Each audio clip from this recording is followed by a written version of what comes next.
pong nangyari sa amin yung araw. Wala pang kalahati na lahat na yun.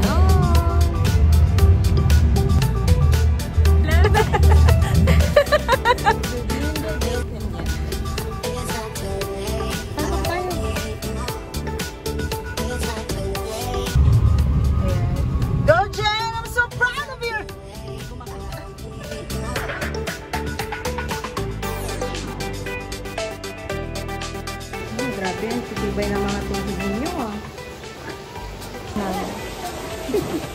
Oh. Super haba. Dito muna tayo. Sige, sige. Tapos muna tayo.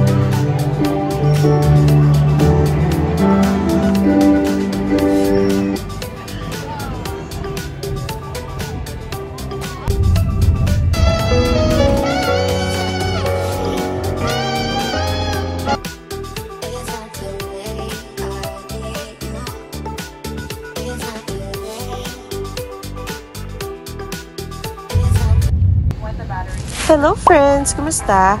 Today is the day na pupunta kami ng anak ko sa Cebu to celebrate my birthday as well as my friend's birthday. It's actually an advanced celebration because why not, diba? That's Jen!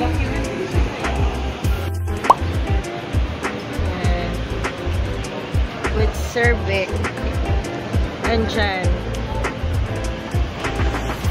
Transfer of ano na. Charot.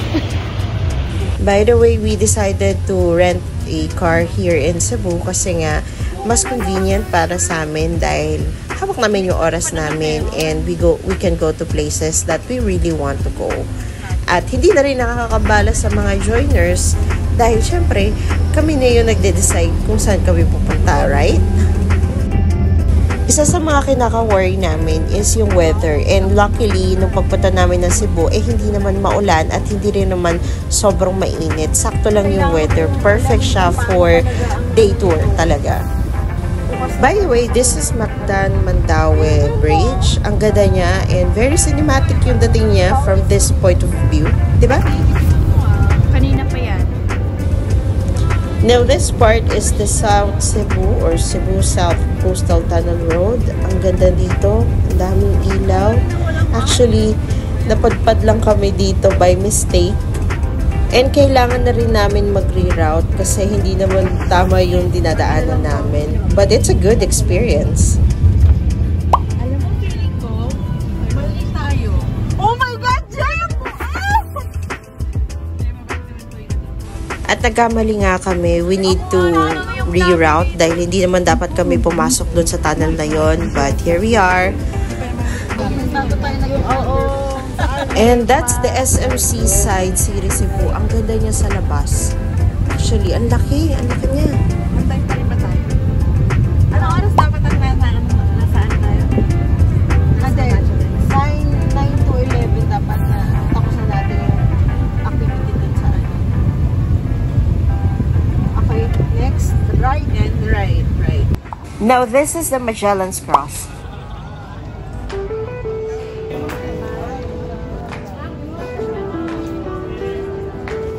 Magpasinulog mo, ma?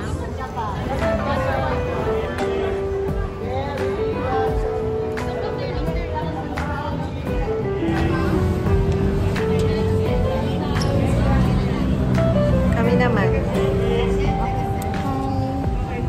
Say hello to my vlog. Vlog-vlogan. Today, Ayan. May pila kami. Papasok kami dito sa may Magellan. excuse me. Ay! Hindi kami makasingit kasi. Ngayon sila, ang dami pa nila. Hintayin na lang kami ng turn namin. Hindi ata matatapos yung turn. Magsisingit ka ba? Hindi kami makapasok. Hindi, oh.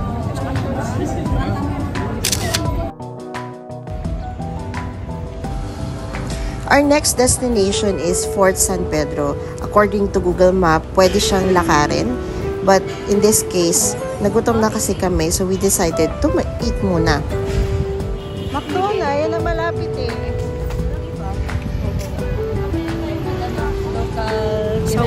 kami ngayon sa McDo, Cebu.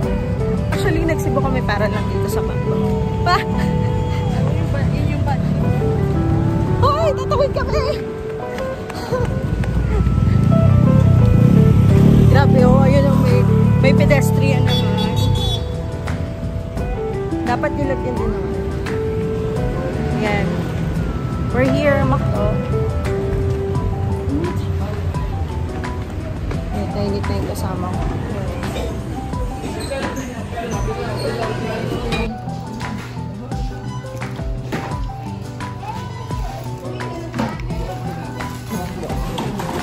Hey guys, kasama ko na si Jen.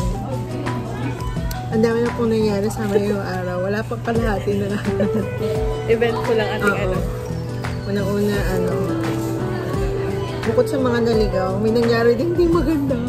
Nagasgas namin yung anyway, magagawa ng paraan din. Mamaya, ulit.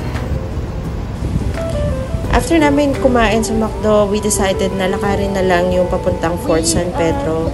Napakainit and medyo mali yung desisyon namin at need namin bumalik sa sasakyan. So, we're going to Fort San Pedro.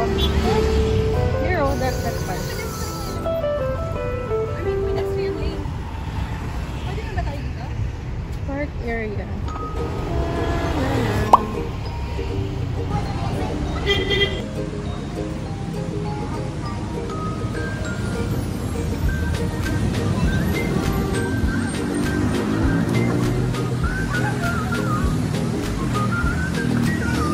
We are now in Heritage of Cebu Monument. Ako, nag-loading pa yung utak ko dito.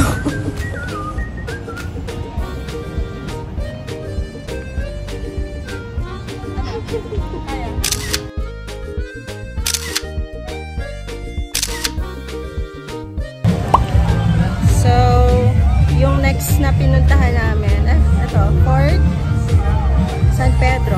So, inuna na namin yung Heritage. Tapos, ito na, San Pedro na.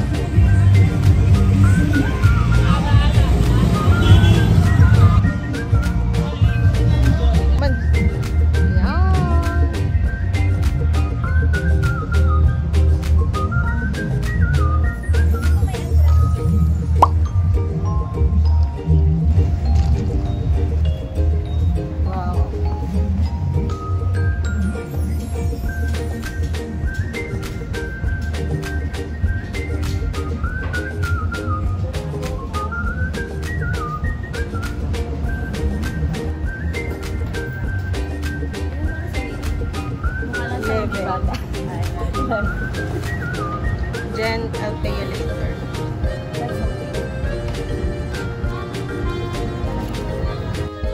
Yung finance manager natin. Hi.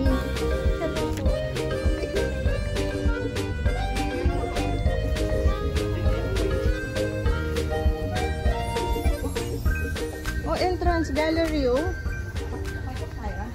Pasok tayo.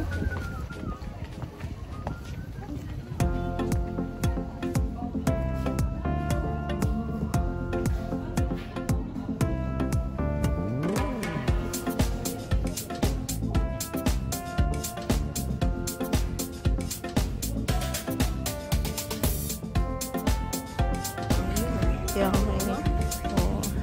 isa namang adventure sa paglalakad sa mainit na lugar ng Fort San Pedro. Gusto ko lang sabihin. Tayo din sa may parang winery ka na. Yes! I want! So, going wine to. Si Jen, wala siya kaninang dalang payong. Ayun, may payong na siya.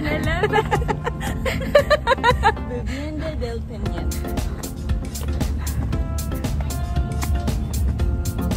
Okay pala to. Yes. Uy, meron pa. Kami doon. Monster Craft. Rooftop. Oo, tara. Maganda yung gano'n. Joiner ka na. Oo.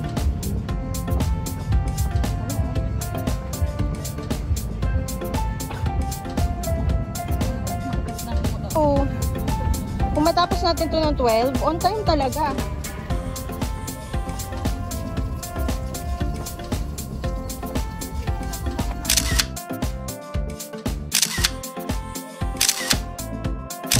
Pagod na kami. Oh my God. Super haggard. Si Jen naman po ngayon ang aming driver. Ano ba yun? Oh. Wala naman. Ano na ba itong yan? Hindi ko apot eh. Apot mo. Oh, di ba? Apot mo. Ganito talaga pag matatangkad. Tapos, go. Saan ang way natin? Ay, hindi pa tayo nag-map. SM. Wait lang. Diretso sa magmamap. Yeah. Agad sa busina. Oh, ganun ako. Ngayon mga malalaking sasakyan eh. Ganun talaga sila eh. Si big car girl. Oh, yung car lang yung big. Wow!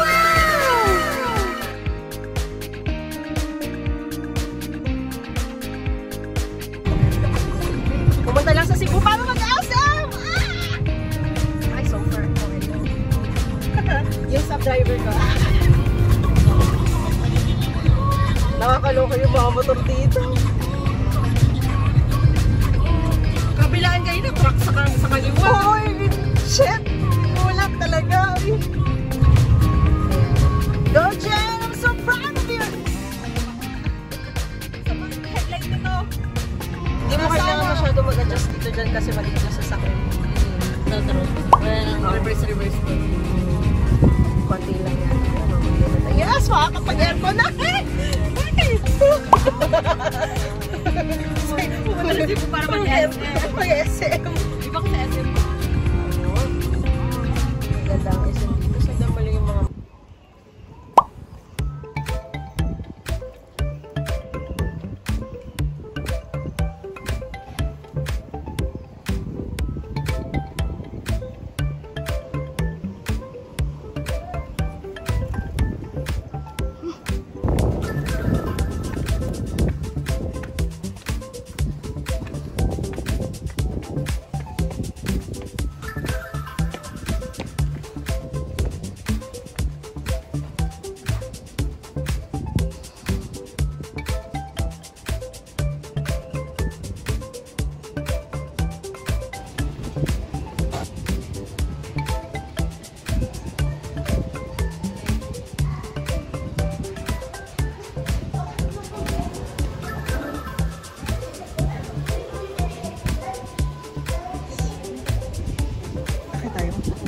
Sige. Para nagdadagdag sa bata. Ito tayo. Jen.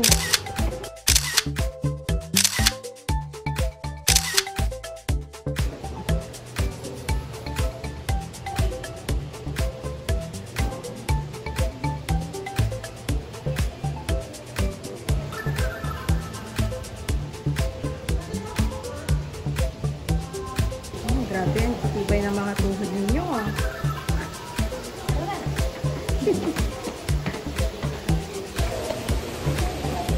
Kasi medyo mahaba yung may aakyatan namin.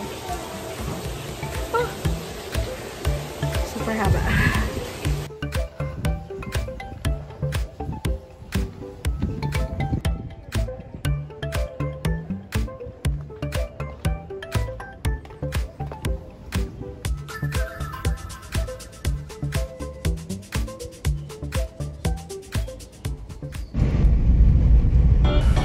Our next destination is Temple of Leia. Your destination is on the right.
Galing yan sa Thailand.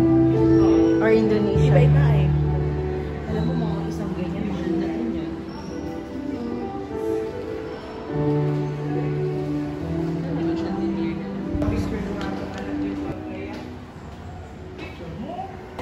So, dito kami ngayon sa Temple of Laya. That's my daughter. Pagod na yan. Of course. Wala na social battle. Social battery mo, ubos na.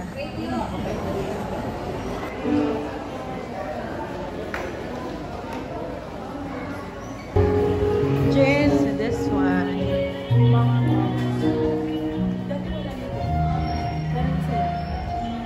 Nice.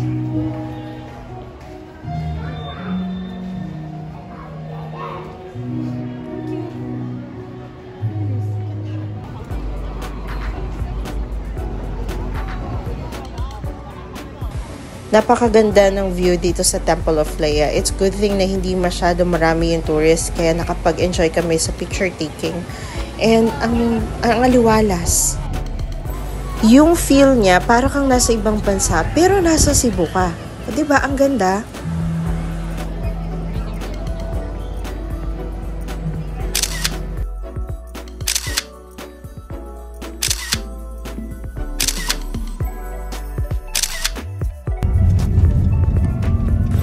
Our next destination is Tops naman. Yun naman yung mas mataas pa sa Temple of Laya. Sabi nung ilan, mas maganda daw pumunta doon ng gabi kasi yung mga ilaw ng Cebu mas kita. We can't stay late kasi medyo malayo yung pinagstayan naming Airbnb. It's a 2-hour drive so hindi na lang. So for parking area, maglalakad tayo papunta doon sa Tops. Ayan, mga nahihirapan umakyat. Oh, interview. Kaya pa. Kaya pa. Pagod lang. At parang yung boses mo hindi na kaya. Alright, next naman ito.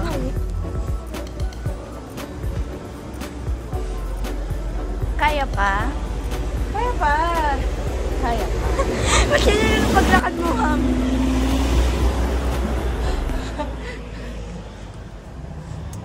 Ay, wag mo na.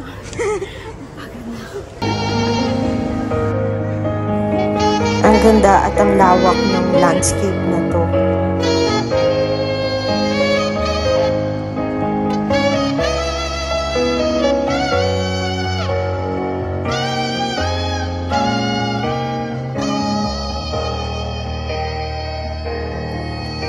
Bukod sa overview, may mga kainan din dito sa paligid. So, hindi ka magugutom just in case na gusto mong kumain.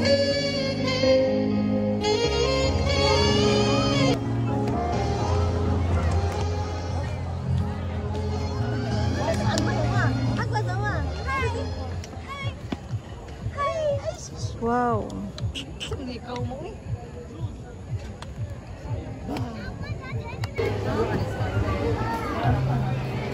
Stress na yung tour guide namin. Stress na yung tour guide.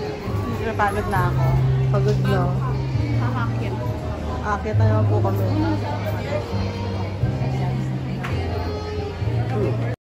Kung gusto mo pa ng mas mataas na view, may bayad yung pinaka-deck nila. I think it's 50 pesos per head ang bayad.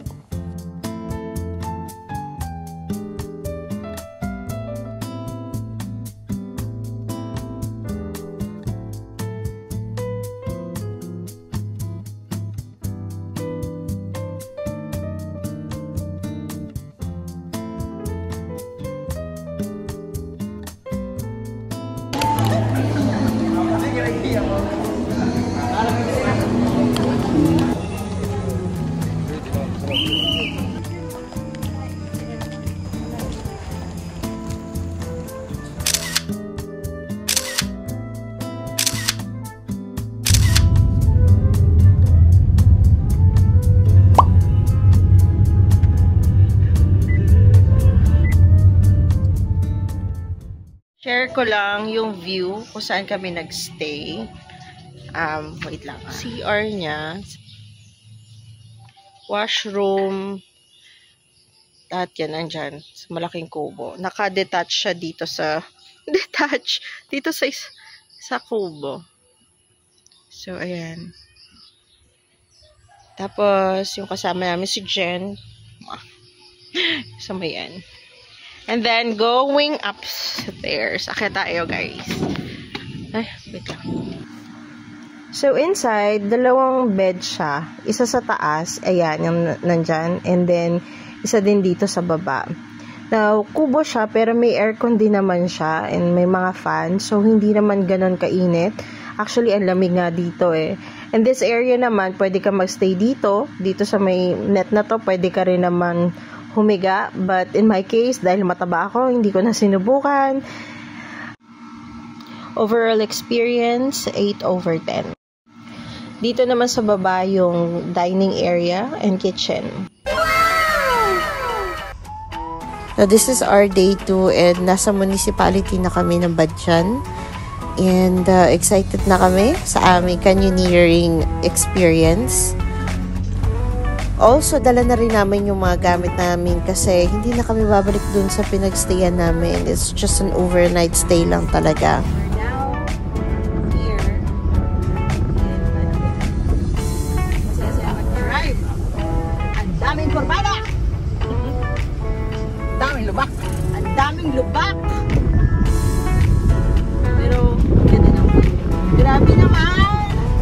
Naramdaman ko na ang alat sa mukha ko. Kasi nabukas ko kasi yung bintana namin.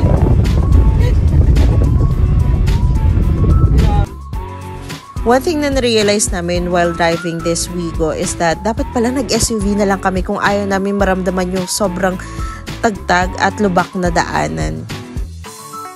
Pero grabe, in fairness kay Wigo, kahit na maliit itong sasakyan na to, nakakaya niya kahit yung mga sobrang steep na uphill talaga. And very reliable din talaga siya when it comes sa mga traffic kasi tipid din siya sa gas. So, kudos pa rin kay Wigo. Kinaya niya talaga. Hello po. Good morning. Share ko lang din na si Sir Rondel, yung nakausap kong tour guide, sa TikTok ko lang siya may message and very accommodating si Kuya and ang bilis yung mag-response nung nag-message ako sa kanya sa TikTok. Yes. Mindanao pala yung punta natin. Nasabak na tayo sa gera. Nice! Ayan na. By the way, yung binayaran namin for this canyoneering experience is 2,100 per person. Hello! We are now going to Badjan, canyoneering. Let's go! Hi,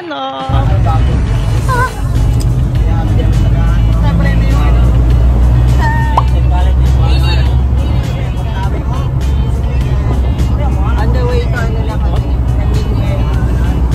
so good luck. For jumping, one-step jump and don't hesitate to jump. Leave no trace behind. Always bring your garbage with you. Do not disturb the natural environment and smoking is not allowed. Thank you for listening and you can we are now going to ano ba to? Badian? Akala ko Alegria. Mali. Okay. So, mali ako.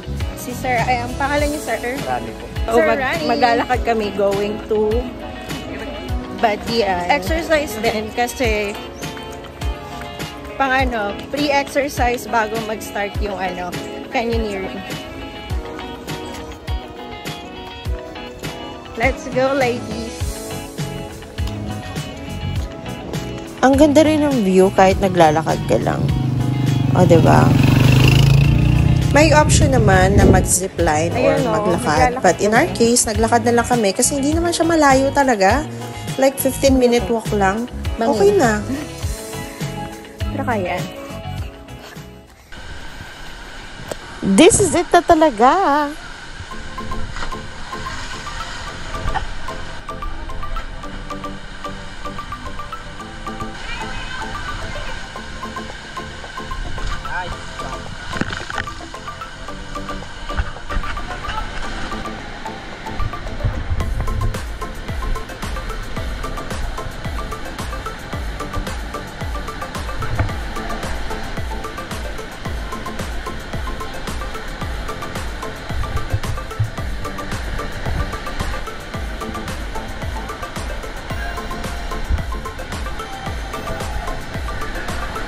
Also, yung mga tour guides namin yung may hawak ng mga cameras namin. And in fairness to them, ang gaganda ng mga kuha nila. And secure naman yung mga gamit namin, especially yung mga phones, kasi yung backpack nila is waterproof.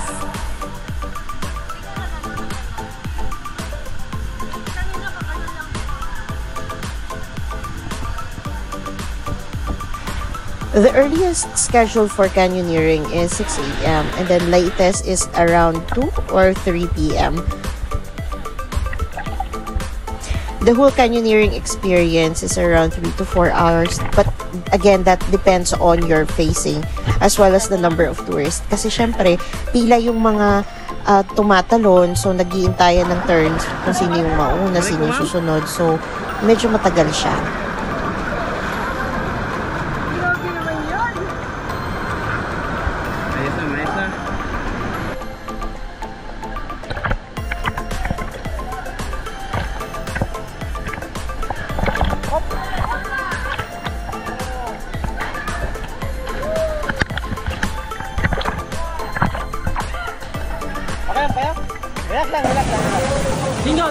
Best decision din talaga na hindi namin inuna tong canyoneering kasi extreme yung experience niya. Sasakit talaga yung katawan mo. Kasi more on lakad, talon, akyat, baba, langoy. So marami ka talagang gagawin sa katawan mo. Matitest yung endurance mo talaga dito.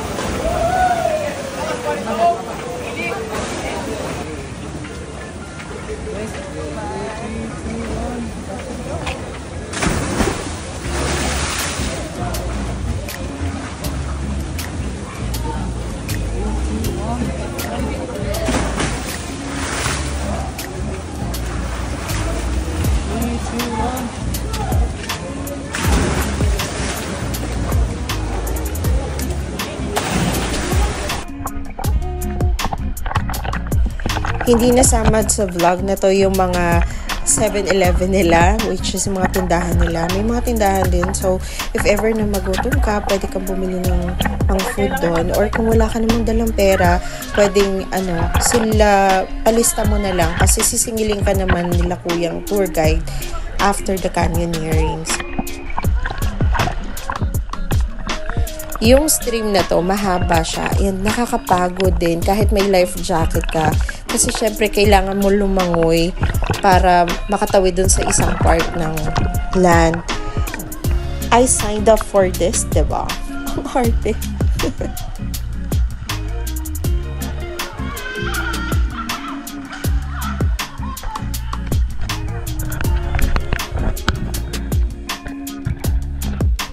O, diba? Naglakad lang kami saglit. Pero ito, tatawid na naman ulit sa tubig. Wala na. Nakakapagod, nakakahingal. Nakakabawas ng maraming calories sa katawan.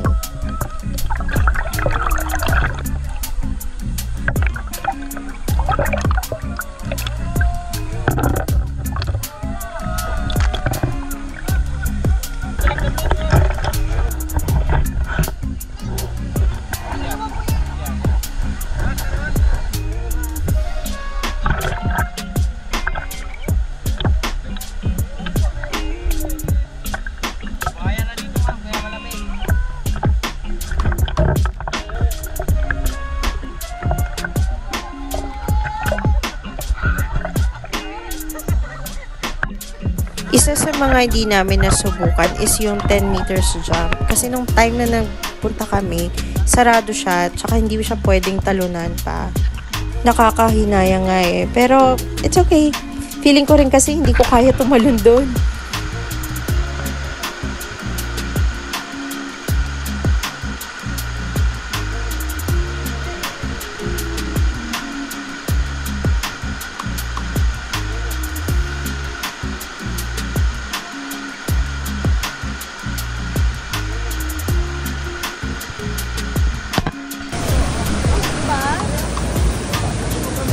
Ma'am, bend your knees. Balok ko naman yung bola.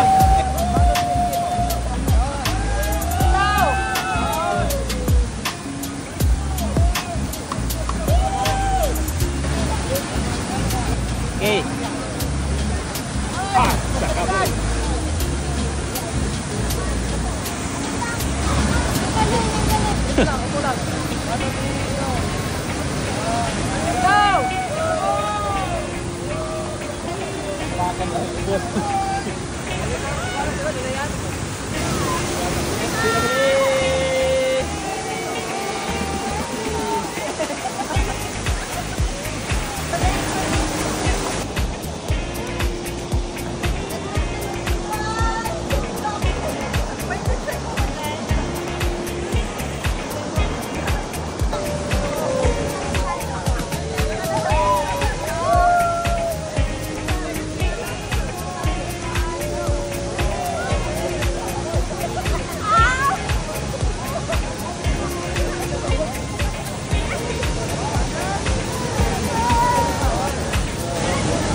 So right after the canyoneering, syempre may pa-lunch din sila. And this is also part ng binayaran namin.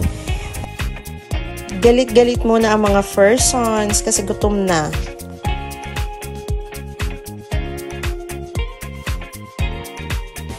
If you reach this part of the video, I really appreciate you staying. Sobrang haba ng vlog na ito, but I hope may mga natutunan kayo.